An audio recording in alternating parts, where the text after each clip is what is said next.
Okay.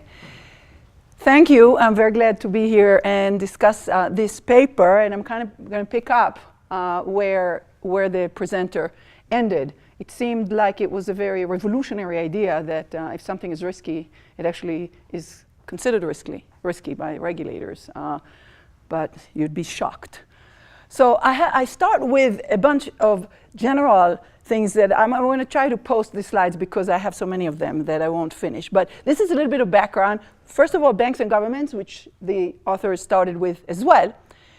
The connections are very, very complicated and involved. So the governments start by giving charters to the banks. They affect what the banks can do. Then there are the central banks involved in this. Two authors come from central banks. And they support the banks, they support the governments, that. And then the banks lend to governments, so they highlighted things as sort of what's investigated here. Of course, governments may also own banks, then they support banks, they bail out banks, all of that. And they regulate them in the sense that they appoint regulators, they give authority to regulators, the regulators then have legal authority to do something, change something, they appoint the central bankers that are also part of this.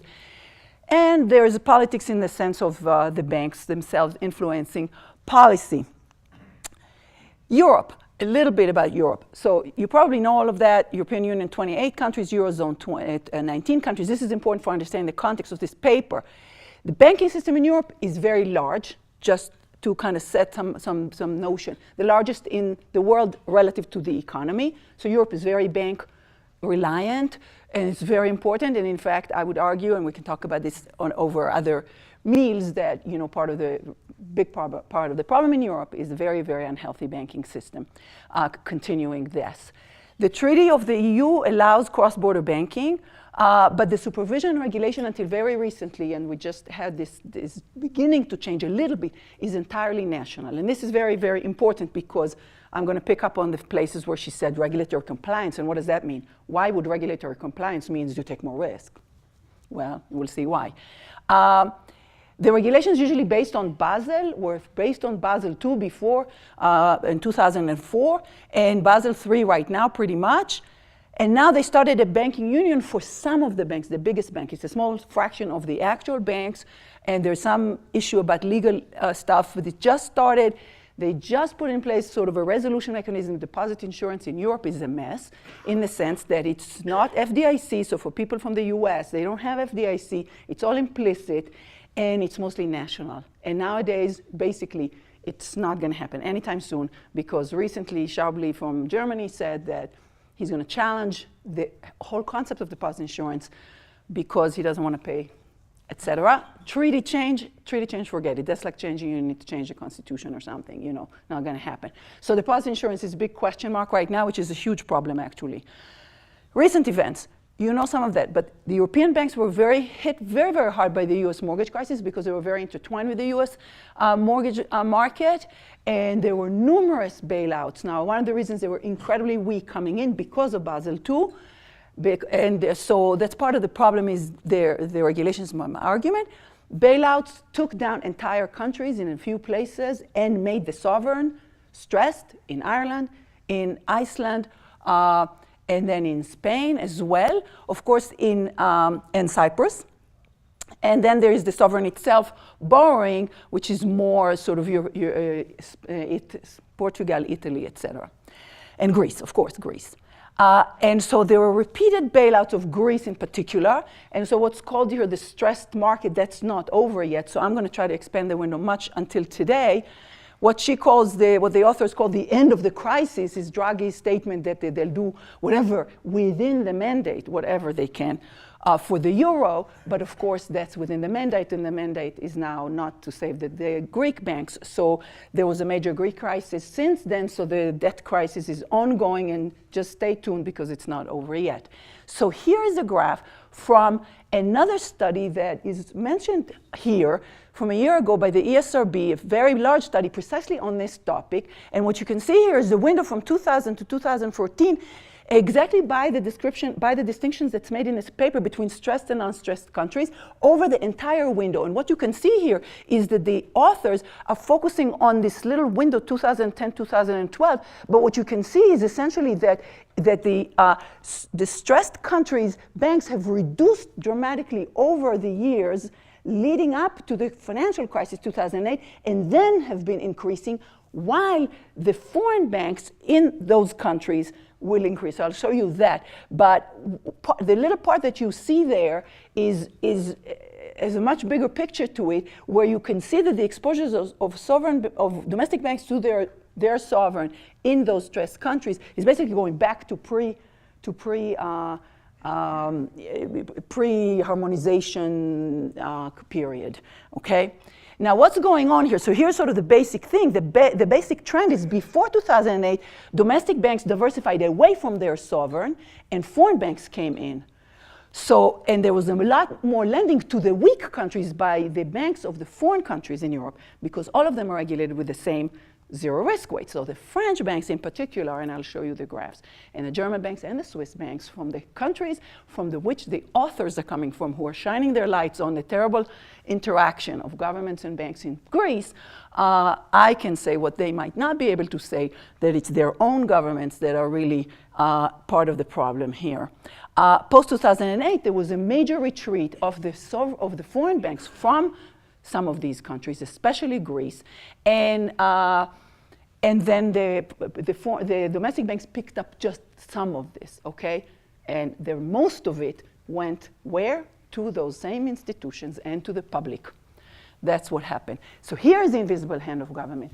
Here is really the action, much more than what's being discussed in this paper, and I'll get to this paper in a second. Pre-2008, lending to weak sovereign was incredibly profitable. You can call it an arbitrage opportunity for the other banks. You have to put no equity, and you have a spread, even a small spread. But there was huge demand. That's why the yields were so low, even, and even for a little bit of low. You can scale it up to the stratosphere. You can take that straight into that. It's a carry trade. That's essentially an arbitrage opportunity for especially the banks from the strong countries, because they knew they'd be bailed out. So basically, banks in France and Switzerland, they were the ones that mostly invested in the weak countries, and their regulators allowed that, and the regulation encouraged it. That's basically what happened. So the stressed countries didn't need to morally sway anybody. Everybody was rushing to lend to them, no problem. Post-2008, still there's zero risk. All the way, zero risk, and I'll show you what that means. There was bailouts of Greece, which were not bailouts of Greece, they were bailouts of the German and French banks, because it allowed Greece to pay its debt to them. And if Greece defaulted, which it should have then they'll have to bail out the banks, and they have to tell their citizens that they're bailing out their banks again, after they just bailed them out in 2008, because of the investment in AAA securities in the US. So the bailouts of Greece dug Greece into more without really helping it, except postponing its default. The foreign lender pulled out dramatically, and that's what I'm going to show you. So what's the moral suasion? Maybe there was some moral suasion, but here's the story. First of all, how zero risk weights work. So here's you have a well-capitalized bank. We were talking about capitalization, right? Has equity and debt and assets, okay? You might not think that's well-capitalized, but in banking, that's a lot by proportion. Here take debt and put it into risk bond, 100% debt, and put this well-capitalized bank on top. Now the equity is, of course, a much smaller fraction of the total, and there you have the same capital ratio, because the zero risk weight on this investment. It's as good as cash. It's Greek junk bonds paying 15%, zero risk weight.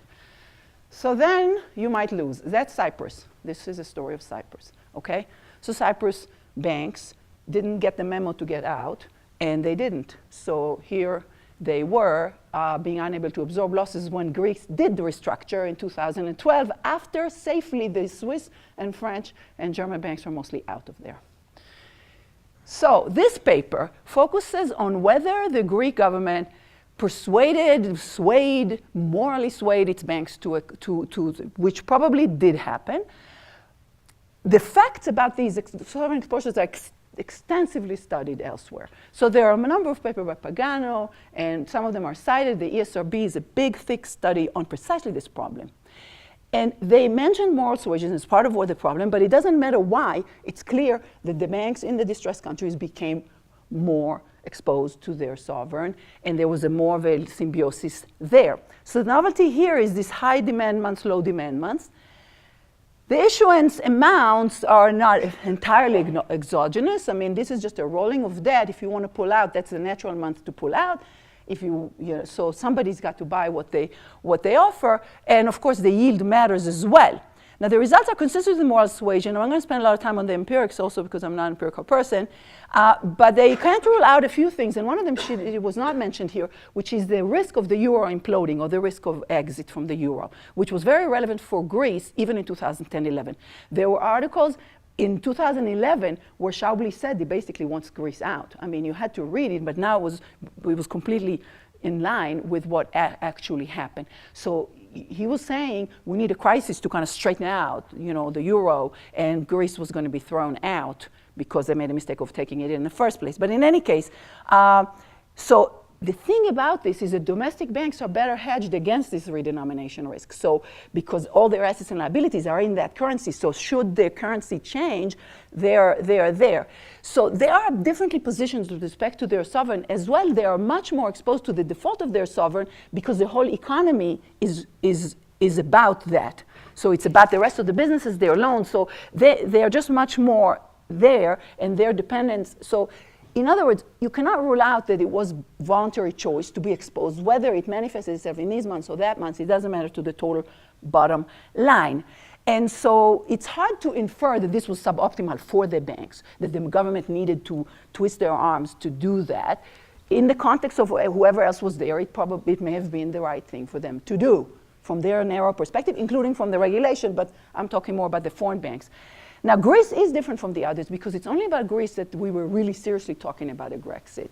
And so the denomination issue is only for Greece. Now, here's the story. Here's the real story. Look at 2009 and look at Swiss banks. The blue, so this is foreign holding of Greek banks over the period from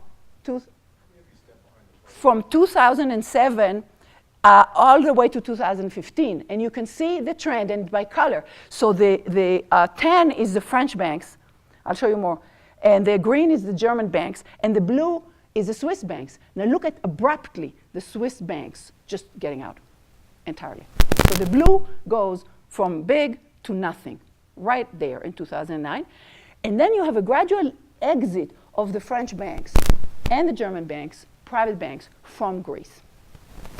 Okay, so somebody is going to pick that out, but here's another picture. This picture is the most telling of the whole story. From 2010 to 2014, here's what happened to the exposure of the citizens together for sovereign and private banks in various European banks to Greece. Now, in the corner, and I'll show you more about that, is the private bank's exposure to Greece. The big spike is on the top, France, 2010, going to virtually nothing in 2014. So the French banks got out big time. And they had 40% of Greek debt was held in French banks, private banks, okay? Down to virtually nothing, down to 0.6, okay? Through this crisis period that we're talking about, okay? So, and now what you could see here, so it says, the title of this piece says, Italy and Spain funded a massive backdoor bailout of the French banks because through the European Union and ECB taking that debt, the citizens of Italy and Spain of stressed countries themselves, became exposed to Greek debt. Because here is the story. Who owned Greek debt at the crisis this year? It's distinguished here. The blue is how these countries were exposed to Greece through their part in the ECB and in the EU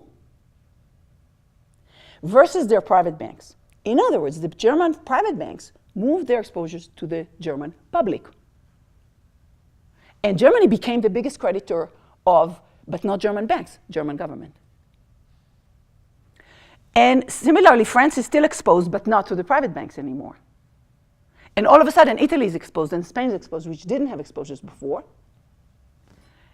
And down the line, Netherlands is exposed again through the public sector, through the official line. And here's what it looks like. So this is another key picture. Look at the Greek banks in this picture.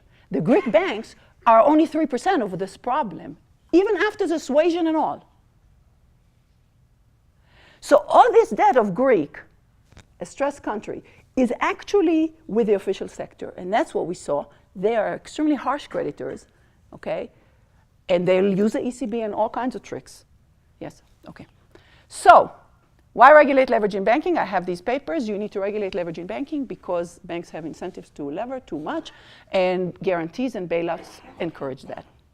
So in this paper, Leverage Ratchet Effect, which is one of my favorite papers of the ones I've written with 3 co-authors, one of them is here, I have learned that static trade-off theory doesn't tell you anything about leverage of banks. Because once leverage is in place, somebody else makes a decision, and total firm maximization, total value maximization is no longer relevant, especially when there's high leverage, because shareholders make the decision. So I don't have time to talk about this, but all of these feed how much equity.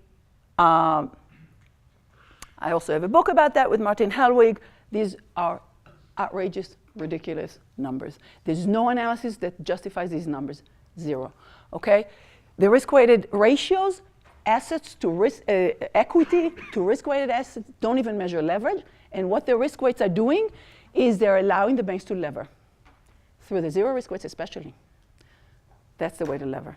Take risk with no equity, okay? The other thing is the measurements of capital. The measurements are in not only risk-weighted measures, but they're accounting-based measures that didn't move through the financial crisis. So all the banks that failed and spectacularly needed bailouts looked great, well-capitalized. That's how well-capitalized banks can implode the next day, okay? This is market value. So the summary. Politics is incredibly important for understanding banking, okay? But what was discussed here is only a small part of it, okay? Governments view banks as a sort of funding, not risk. So that was mentioned up front. Badly designed regulations exacerbate distortion. So in the European Union, it is a mess that way, okay? And allows bloated, unhealthy sector to endanger the economy. Too little equity, risk weights in particular, which this paper only shows, are ways for the banks, because they're already highly leveraged, to increase their leverage further and shift risk and borrow more and more through the risk weight system. It's a loopholes, full of loopholes. And so the introduction of fancy risk weights in Basel II allowed the Swiss banks to have assets that were 6 times their risk-weighted assets. So their capital ratios, the actual leverage ratios were under 1%. I mean, they had no equity to bear any losses. So the most important thing came at the very end of, throughout the paper, we're told that, you know, you become better capitalized by investing in a risky thing. That's the ridiculousness of these rules. A risk weight that is 0 for something risky. That is the most perverse thing you can have in a regulation, okay? So the most critical and useful thing is to say that you must improve these regulations because they are really part of the problem, especially the perverse 0 risk weights. The whole risk weight approach is problematic and distortive, and maybe position limits. And the most sad thing about this is that there's no political will to go beyond 3% equity to total in Europe, and in the US, like 5%, which is like considered tough. And keep the risk weight system in place as the bank's business model throughout this economy is to lever, which is not supposed to be a good business model. Shift risks to others, that's the business model. It's a very unfortunate situation. That's it.